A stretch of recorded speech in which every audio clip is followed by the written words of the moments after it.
यो 7औं संविधान दिवसको सन्दर्भमा आयोजित यो महत्त्वपूर्ण कार्यक्रमका अध्यक्षता गरिराख्नुभएका पार्टीका अध्यक्ष आदरणीय केपी शर्मा ओलीज्यू, कार्यक्रममा उपस्थित पार्टीका आदरणीय कमरेडहरू, कार्यक्रममा उपस्थित साथीहरू, पत्रकार मित्रहरू र हाम्रा सञ्चारकर्मी साथीहरू मार्फत आफ्नो ठाउँबाट सुनिराख्नुभएका, हेरिराख्नुभएका साथीहरू, आज हामी 7औं संविधान दिवस भव्यतापूर्वक मनाइरहेका छौँ। हामी खुसी छौँ, उत्साहित छौँ। यस सन्दर्भमा म छोटकरीमा आफ्ना केही सान्दर्भिक कुराहरू राख्न चाहन्छु। स्वयं अध्यक्ष कमरेड यहाँ हुनुहुन्छ, त्यसैले म यहाँको धेरै समय लिन चाहन्छु। यो संविधान दिवसको सन्दर्भमा अलिअलि जोडिएको कुरा पनि भनौँ। घोषणा भएको मेडल पुरस्कार पनि पाउने हुनुभएछ। आज संविधान दिवस मनाइरहँदा हामी कतातिर अगाडि बढिरहेका छौँ भन्ने, कतै यसले सङ्केत पो गरिरहेको छ कि भन्ने पनि लागेर यहीँबाट म आफ्ना कुराहरू सुरुवात गर्न चाहन्छु।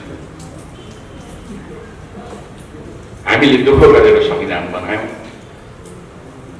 संविधान कार्यान्वयनको महत्त्वपूर्ण चरणमा छौँ। यो बेलामा देशलाई, आम जनतालाई अब देश निश्चिन्त भएर ढुक्कका साथ कुनै बिना भेदभाव सबै प्रकारका मूल्य र मान्यतालाई सिद्धान्तमा मात्रै होइन, व्यवहारमा समेत आत्मसात गर्दै अगाडि बढ्छ भनेर हामीले सबैलाई विश्वस्त तुल्याउनु पर्ने र त्यो थप प्रतिबद्धता गर्नुपर्ने दिन आज पुरस्कारको घोषणा सुनि साथीभाइहरूले फोन गर्नुभयो, जानकारी गराउनुभयो, सोध्नुभयो। मलाई आश्चर्य लागेको छ। अब यो यस्तो भएको हो भनेर म दाबी गर्दिनँ, तर हाम्रो गाउँघरमा भनाइ छ नि, पारी चितुवा करायो। हिजो साँझ त चितुवा कराएको थियो त्यहाँ पर, हेर हेर भनेर बिहान यसो खोरमा हेरेको त सिंगारी खसी त हराएछ। चितुवाले बोकेर लगेछ। हामी गाउँघरमा त्यही भन्छौँ। त्यहीँबाट यो उखान बनेको होला, पारी सिंह चितुवा करायो, वाली सिंगारी हरायो। वास्तवमा जननिर्वाचित केपी ओलीको सरकारलाई जनताको जनादेशबाट होइन, सर्वोच्च अदालतको परमादेशबाट विस्थापित गरेर अहिले अदालतको आदेशबाट स्थापित सरकार छ। हामीले सम्पूर्ण विमतिहरूका बावजुद सर्वोच्च अदालतको आदेशलाई मान्यता दियौँ, हामीले कार्यान्वयन गर्यौँ र यहाँसम्म आइपुगेका छौँ। त्यो सरकारलाई विस्थापित गर्ने र परमादेशबाट सरकार स्थापित भएको घोषणा गर्ने अदालतका सम्बन्धित मान्य न्यायाधीशज्यूहरू त्यो सरकारको विरुद्धमा मुद्दा दर्ता गर्नको लागि सम्पूर्ण पहल र प्रयास गर्ने मुद्दावाला त्यसका पक्षहरू उहाँहरूले मेडल पाउनु भएको छ, महत्त्वपूर्ण मेडल। एकजना साथी दिल्लीमा हुनुहुन्थ्यो, दिल्लीबाटै पार्टी फुटाउन भूमिका खेल्नुभयो, उहाँले पाउनु भएको छ। दुईजना नेताहरू यहीँ रहेर क्रियाशील हुनुहुन्थ्यो, उहाँहरूका परिवारका महत्त्वपूर्ण सदस्यले मेडल पाउनु भएको छ। कसैले मरणोपरान्त पाउनु भएको छ। म व्यक्तिगत रूपमा यसमा कुनै टिप्पणी गर्दिनँ। मैले भन्न खोजेको र देखाउन खोजेको कुरा के छ त भन्दा हाम्रो पार्टीको सरकारको विरुद्धमा, केपी ओलीको सरकारको विरुद्धमा मुद्दा लगाउने साथीहरूले मेडल पाउनु भएको छ। सँगसँगै त्यो मुद्दामा भूमिका निर्वाह गर्नुहुने कानुन व्यवसाय मित्रहरूले मेडल पाउनु भएको छ। सँगसँगै र त्यसै गरेर अरू ढङ्गले भूमिका निर्वाह गर्नुहुनेहरूले सँगै मेडल पाउनु भएको छ। र त्यसमा त्यो मुद्दाको फैसला गर्ने संवैधानिक इजलासमा बस्नुभएका न्यायाधीशज्यूहरूले मेडल पाउनु भएको छ। यसमा म यस्तै भएको भनेर म आरोप लाउँदिनँ, म टिप्पणी गर्दिनँ, म त्यस्तो कहिले पनि चाहन्न। तर मैले अघि नै भने नि, पारी चितुवा गरायो, वारी सिँगारी हरायो भने जस्तै यो जुन कार्य भयो, यो आज संविधान दिवसकै दिनमा सुन्नु पर्दा यो बेठिक भयो भन्ने मलाई लाग्यो। मैले यहीँबाट आफ्नो कुरा सुरुवात गरेँ। म मान्य न्यायाधीशज्यूहरूलाई आदर गर्छु, उहाँहरूलाई मान्य न्यायाधीशको रूपमा मान्ने मान्छे हुँ म। त्यसैले यो कार्यक्रम मार्फत, तपाईँहरू मार्फत म उहाँहरूलाई आग्रह गर्छु, यस्तो सन्देश जान दिनु हुँदैन। यहाँले तुरुन्तै यो दिएको मेडललाई हामी अस्वीकार गर्छौँ भनेर अस्वीकार गरेको घोषणा गरिदिनुहोस्। मेरो मान्य न्यायाधीशज्यूहरूलाई यो आग्रह छ। यो आग्रहका जाँच यो संविधान दिवसको सन्दर्भमा म आफ्ना केही कुराहरू राख्न चाहन्छु। हाम्रो पार्टीको नेतृत्व पहल र प्रयासमा लामो समयको प्रयासबाट अन्ततः 70 वर्षदेखिको जनताको चाहना र भावनालाई मूर्तता प्रदान गर्दै संविधान बन्यो। 7 सालको छेकदेखि त्यति बेलादेखि जनताको मनमा संविधान सभाले बनाएको संविधान भन्ने प्रश्न निरन्तर उठिरहेको हो, तर यसले कहिले पनि मूर्तता पाउन सकेन। तर 62-63 को आन्दोलन पश्चात जब जनता पुरै आन्दोलित भए, आन्दोलनले उत्कर्षता प्राप्त गर्यो, त्यसपछि भने एकपटक होइन, विश्वकै इतिहासमा यो अद्वितीय हो। 2 पटक संविधान सभाको निर्वाचन सम्पन्न भएर हामीले संविधान सभाद्वारा संविधान बनायौँ। अघि उद्घोषक कमरेडले भन्नुभयो, म त्यसैले त्यतातर्फ लामो दोहोर्ने हुँदिन। एकपटक त संविधान सभाले 4 वर्षको अवधि व्यतीत गरिसके पछाडि पनि धेरै महत्त्वपूर्ण उपलब्धिहरू हासिल गर्यो, तर संविधान बनाउन सकेन। त्यति बेलाका मित्रहरूले अचानक संविधान सभालाई विघटन गर्नुभयो। कस्तो अवस्थामा विघटन भएको थियो यहाँले सम्झनु भएको छ। म सम्झना दिलाउन चाहन्छु। फेरि निर्वाचनको संविधानमा व्यवस्था छैन, सरकार कसरी गठन गर्ने व्यवस्था छैन, संसदको रूपमा संविधान सभा त्यो रूपमा थियो, त्यो विघटन भयो। अब कसरी संसद आउँछ त्यसको कुनै पनि टुङ्गो छैन। यस्तो अवस्थामा अचानक कुनै विकल्प बेगर, कुनै सल्लाह बेगर त्यो पहिलो संविधान सभा विघटन गर्दा म समेतले मैले टिप्पणी गरेँ, हामी अँध्यारो स्वरूपमा प्रवेश गर्यौँ। त्यो अँध्यारो सुरुङमा प्रवेश गर्दा उज्यालो कहीँ पनि देखिँदैन। त्यो टिप्पणी गरेको मलाई हिजो अस्ति जस्तो लाग्छ। पहिले तिनै साथीहरू देशमा संविधान छ, सहभागितामूलक ढङ्गले संविधान निर्माणको काम गरेको हो, यसलाई पनि हामी आजको दिनमा सम्झनुपर्छ। मैले शून्यबाट भने म धेरै व्याख्या गर्दिनँ। यहाँले कानुन निर्माणको प्रक्रिया देख्नु भएको छ। हाम्रो अहिलेको संसदले के गर्छ? सरकारले विधेयक पेश गर्छ, कहिलेकाहीँ अपवादमा सांसदले व्यक्तिगत रूपमा निजी विधेयक पेश गर्छ। तर संविधान सभाको हकमा हामीले शून्यबाट काम गर्यौँ, अर्थात् संविधानको विधेयक पनि हामी आफैले बनायौँ। त्यसैले शून्यबाट तल दैलोमा गए भनेर लेखेको थियो। के जाँतो बोकेर भनेको? हामीले त्यति बेला संविधानमा के गर्नुपर्छ भनेर त्यसको प्रस्तावनादेखि नामदेखि अन्तिमसम्म सम्पूर्ण विषयको सन्दर्भमा तपाईँको सुझाव दिनुहोस् भनेर सुझाव माग्दा हाम्रो प्रश्नावली साँच्चीकै जाँतो भएको थियो। त्यसरी पत्रकार साथीहरूले ठट्टा गर्दै जाँतो बोकेर सभासदहरू घर गाउँमा भने,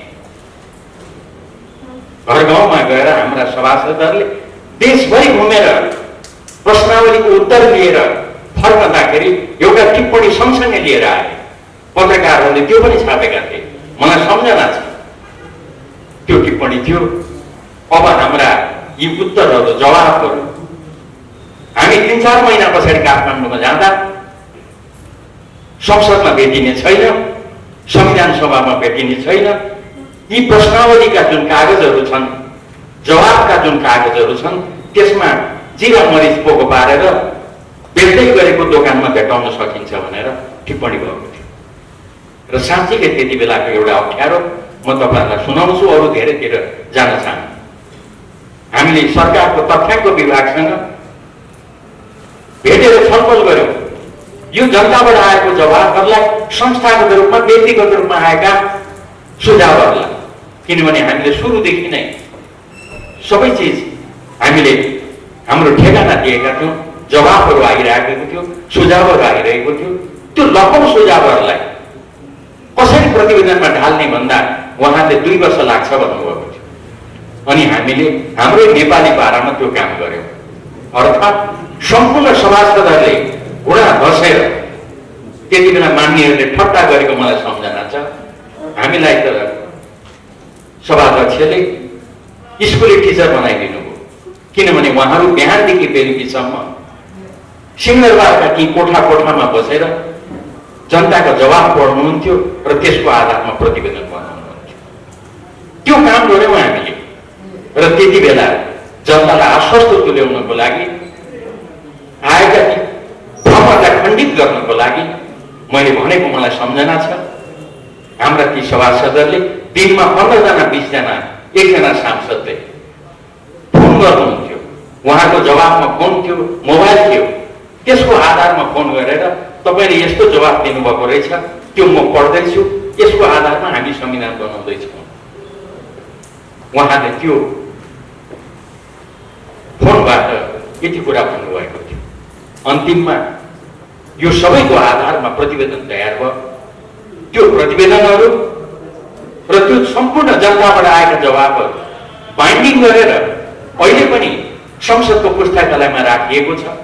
यहाँहरू समक्ष विनम्रतापूर्वक यति जानकारी पनि म यो सन्दर्भमा गराउन चाहन्छु। त्यो प्रतिवेदनमा आधारित भएर हामीले संविधानको मसौदा तयार गर्यौँ। शून्यबाट यसरी मसौदाको बिन्दुमा हामी पुग्यौँ। स्थिति भनेको यो। यसरी हामीले संविधानलाई पूर्णतातिर अगाडि लग्ने काम गर्यौँ। र त्यो मसौदा तयार भइसकेपछि त्यस क्रममा जनताको बिचमा जाँदा अरू के भयो त्यो धेरै अरू बेलामा छलफल गरौँ। आफू पूर्वतिरको मान्छे, पूर्वको एउटै मात्रै उदाहरण बताउँछु, तपाईँहरू प्रश्न हुनुहुन्छ। हाम्रो पूर्वमा माथि इलाम 5 तर्फतिर हाम्रो अध्यक्ष कमललाई राम्रो जानकारी छ। उहाँ त्यो क्षेत्रबाट जन्मिएर हुर्केर आउनुभएको, त्यो लिम्बुवान भनिने क्षेत्रमा भर्खरका युवा लिम्बू भाइ बहिनीहरूले हाम्रा सभासदहरूलाई घेराउ गरेर भिसा मागे एउटा घटना, तपाईँहरूलाई कसले आदेश दियो, कसको अनुमतिले तपाईँ यहाँ आउनुभयो, भिसा मागे र अन्तिममा चेतावनी दिए।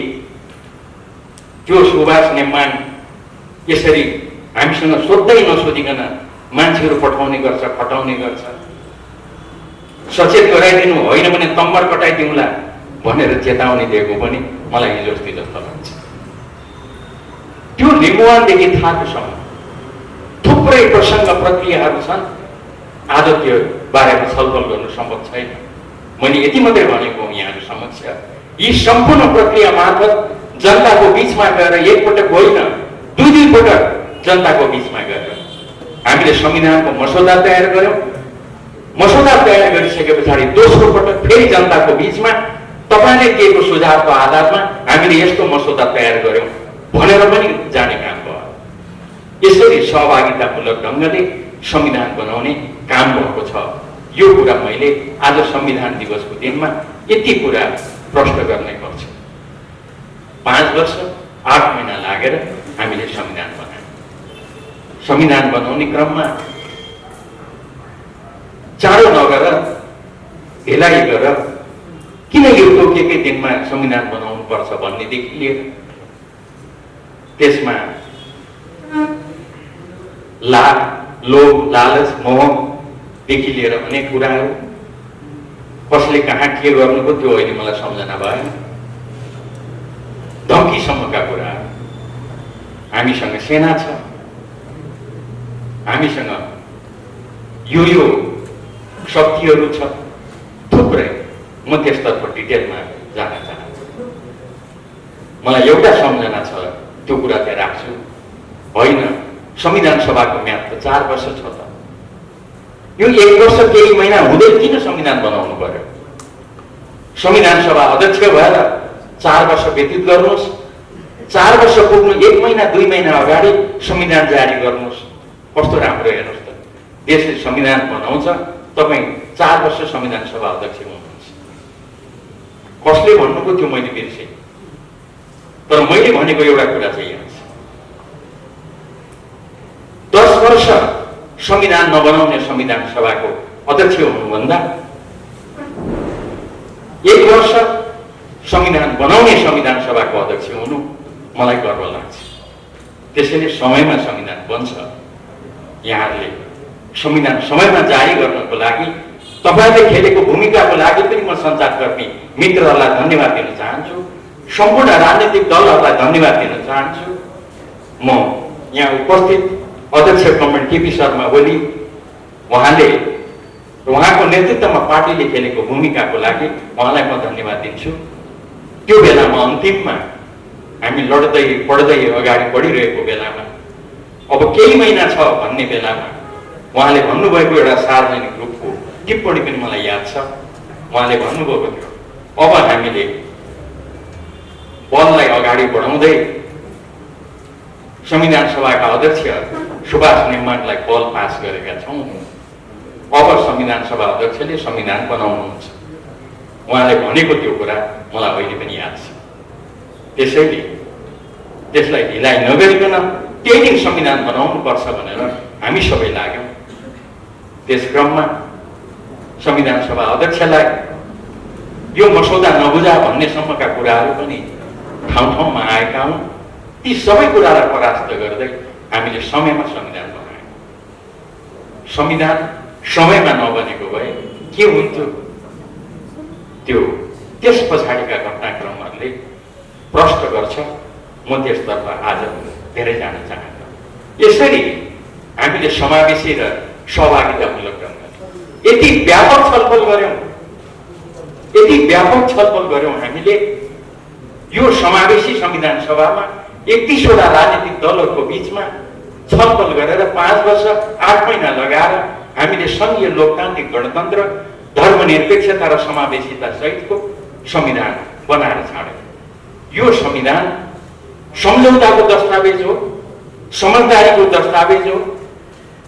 सम्झौता र समझदारी दलहरूले नगरेको भए, त्यो बुद्धिमानी नदेखाएको भए संविधान बन्दैन थियो। 31वटा राजनीतिक दलहरू एक ठाउँमा बसेर संविधान बनाउनु साँच्चीकै अप्ठ्यारो थियो। समय छैन, त्यसैले म धेरै व्याख्या गर्दिनँ। एक दुईवटा सन्दर्भ मात्रै तपाईँहरूलाई म भन्न चाहन्छु। हामीले नेपालको झन्डादेखि नेपाल नामसम्ममा छलफल गर्यो। यो नेपालको नाम पुरानो भयो भनेर केही साथीहरूले ल्याउनु, कसले ल्याउनुको मैले बिर्सेँ, तर ल्याउनु थुप्रै छलफल गर्यो। अन्तिममा यो नेपाल साह्रै सुन्दर छ, साह्रै उपयुक्त छ भनेर हामी निष्कर्षमा पुग्यौँ। राष्ट्रिय झन्डाको बारेमा छलफल भयो। अबदेखि यो फेर्नुपर्छ। यस्तो पनि हुन्छ 3 कुने झन्डा, कुन चाहिँ हिन्दू मन्दिरको यो झन्डा चाहिँ हुन सक्छ, कुनै शासकको यो प्रतीक हुन सक्छ, सूर्य चिन्ह, चन्द्रमा। हामीले धेरै छलफल गर्यौँ र अन्तिममा एउटा निष्कर्षमा पुग्यौँ। जबसम्म आकाशमा सूर्य र चन्द्रमा रहन्छ तबसम्म नेपालको अस्तित्वलाई कसैले पनि केही पनि गर्न सक्दैन। यो अठोटका साथ हामी राष्ट्रिय झन्डा पारित गरौँ न भनेपछि अनि राष्ट्रिय झन्डा पारित हो। यसरी व्यापक छलफलबाट हामीले यो संविधान, संघीय लोकतान्त्रिक गणतन्त्र, धर्मनिरपेक्षता र समावेशिता सहितको संविधान पास गर्यौँ। छासाक छुसुक म सुन्छु, यसमा त ठुला दलहरूले पुनः विचार गर्न थालेका छन्। त्यसैले यो परिवर्तन हुन्छ कि? म तपाईँलाई आश्वस्त दिलाउन चाहन्छु, पार्टीले आयोजना गरेको यो कार्यक्रमको मुख्य कार्यक्रम मार्फत कमरेड अध्यक्ष यहाँ हुनुहुन्छ, उपस्थित हुनुहुन्छ, म यहाँलाई आग्रह गर्न चाहन्छु, यति दुःखका साथ, यो समझदारीका साथ हामीले बनाएको यो संविधान, संघीय लोकतान्त्रिक गणतन्त्र, धर्मनिरपेक्षता र समावेशिता, हाम्रो पार्टीको त कुरै छोडिदिनुहोस्, कुनै पनि जिम्मेवार पार्टीको, प्रमुख पार्टीको आफ्नो प्रक्रियाको छलफलको अङ्ग अहिले बनेको छैन, कहीँको पनि एजेन्डा छैन। त्यसैले यो सब कुरा खालि चर्चा मात्रै हो, त्यसतर्फ कुनै पनि सम्भावना छैन। यो कुरा म यहाँहरूसँग के राख्न चाहन्छु। अब त 10 वर्ष पुग्यो नि भन्ने पनि चर्चा सुनिन्छ। नेपालको संविधानको इतिहास हेर्दा 9 वर्ष 10 वर्ष गएपछि संविधान परिवर्तन भएको इतिहास रहेछ। तर त्यो पनि म प्रश्न गर्न चाहन्छु, अहिलेको स्थिति फरक छ। हाम्रो अहिलेको संविधान भनेको जनताले बनाएको संविधान हो। अहिलेको संविधानको स्रोत भनेको जनता हो। योभन्दा अगाडिका सम्पूर्ण संविधानको अधिकारको स्रोत शासक हुन्। धेरैजसो संविधानका अधिकारको स्रोत राजा हुन्। 47 सालको संविधान पनि हामी दलको प्रतिनिधिले बनाएको भए पनि त्यसलाई मसौदालाई काटछाँट गरेर आखिरमा राजाले जारी गरेका थिए, किनभने त्यो संविधानको स्रोत पनि राजा थिए।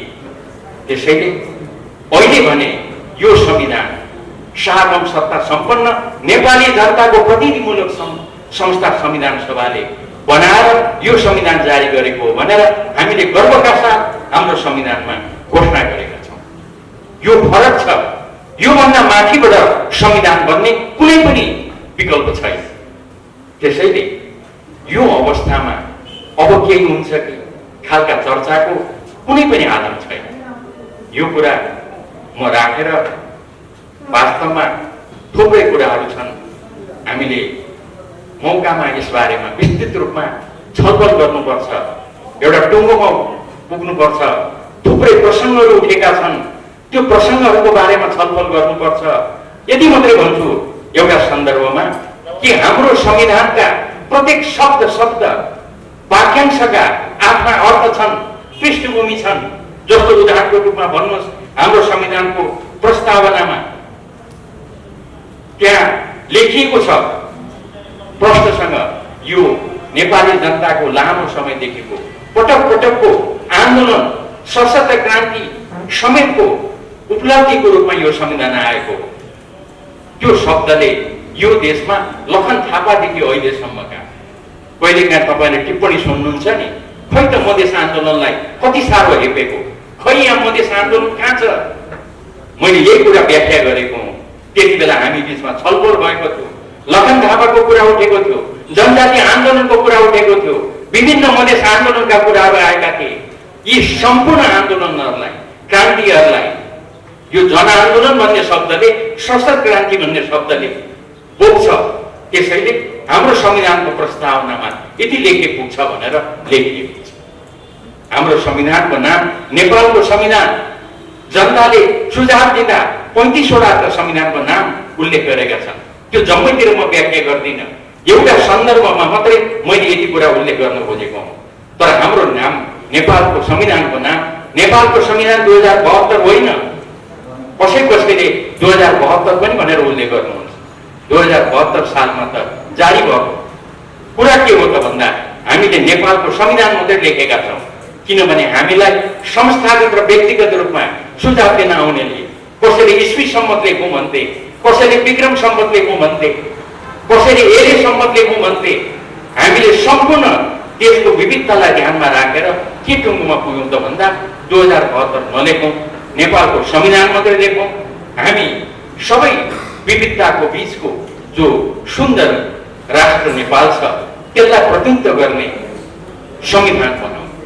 यो बहुराष्ट्रिय होइन, यो बहुराष्ट्रिय देश होइन, यो विविध जाति भाषा धर्म र संस्कृतिका जनता निवास गर्ने तर सुमधुर एकतामा आबद्ध नेपाली जनताको राष्ट्र हो, एक राष्ट्र। यो पहाडमा पनि विविधता छ, हिमालमा पनि विविधता छ, मधेसमा पनि विविधता छ। यो यथार्थलाई हाम्रो संविधानले बोकेको छ। यो कुरा राखेर कुनै दिन अलिक डिटेलमा यस्ता कुराहरू व्याख्या गरेर छलफल गर्दै हामीले हाम्रा कुराहरूलाई, विगतलाई एकतामा राख्नुपर्छ भन्नेतर्फ यहाँको म ध्यान आकर्षण गर्छु। कमरेड अध्यक्ष यहाँ उपस्थित हुनुहुन्छ। म पार्टीलाई, अध्यक्ष कमरेडलाई धेरै धेरै धन्यवाद दिन्छु। संविधान दिवसको दिनमा यस्तो महत्त्वपूर्ण कार्यक्रम राखेर संविधानको बारेमा अलिकति भए पनि छलफल गर्ने यो जुन कुरा हो यो साह्रै राम्रो छ। मेरो त सुझाव पनि छ, अध्यक्ष कमरेड भएको मौकामा किन त्यो मौका छोडौँ। पार्टीको स्कुल विभागले निरन्तर जुन तालिम दिने काम गर्छ त्यो तालिम दिने कामलाई निरन्तरता दिँदै त्यो तालिमको एउटा शीर्षक चाहिँ देशको संविधान कसरी बन्यो, कति समय लाग्यो, कस्तो ढङ्गले संविधान बन्यो, नेकपा एमाले त्यसमा के भूमिका निर्वाह गर्यो लगायतका कुराहरू पनि त्यसमा छलफल गर्न पाएदेखि साह्रै राम्रो हुन्छ। हामीले यो संविधान बनाउनलाई नेतृत्वदायी पहल, निर्णायक नेतृत्व पहल र प्रयास गरेका छौँ भन्ने कुरा राखेर अन्तिममा खुसीको कुरा यसलाई कार्यान्वयन गर्ने क्रममा यसपटक स्वयं केही समय अगाडि कमरेड केपी शर्मा ओलीको प्रधानमन्त्रीत्वको सरकारले गरेका थुप्रै कामहरू मध्येको एउटा ऐतिहासिक काम हामीले चुच्चे नक्सा लिपुलेख र लिम्पियाधुरालाई हाम्रो सिमानाभित्र समेट्नको लागि, संविधानमा समेट्नको लागि हामीले संविधान संशोधनको प्रस्ताव राखेका थियौँ। त्यो संशोधनको प्रस्ताव संसदले सर्वसम्मतिले स्वीकृत गर्यो। सर्वसम्मतिले अर्थात् 6 वर्षको अवधिमै नेपालको संविधान, जनताले बनाएको संविधान, संविधान सभाले बनाएको संविधान सर्वस्वीकार्य भयो। हाम्रो छिमेकी भारतमा दक्षिण भारतले भारतको संविधानलाई स्वीकार गर्न 10 वर्षभन्दा बढी समय लाग्यो। तर हामीले यति थोरै समयमा यसलाई सर्वस्वीकृत बनायौँ। अघि कुरा आइसकेको छ, सबै मूल प्रक्रियामा आउनुभएको छ। तर राजनीति हो। कोही साथीहरू अहिले पनि आजको दिन नमनाऊ भन्दै हुनुहुन्छ। भलै उहाँहरू केन्द्रीय सरकारमा पनि आइसक्नु भएको छ, संसदमा हुने विश्वास अविश्वासको खेलमा पनि निर्णायक रूपमा भूमिका निर्वाह गर्नुभएको छ। 2 नम्बर प्रदेशको त हर्ताकर्तै हुनुहुन्छ र पनि आजको दिन सम्पूर्ण यो संविधान अन्तर्गतका काम कारवाही गर्दा गर्दै पनि आजको दिन चाहिँ मान्दैनौँ भनेको कुन चाहिँ राजनीति हो? मलाई चाहिँ आरोप छ कमरेडहरूको, त बढी कानुनी भइस् भनेर। त्यसैले यस्तो राजनीति म बुझ्दिनँ। यति कुरा राखेर तपाईँहरूसँग बिदा चाहन्छु। हवस् त, धन्यवाद, नमस्कार।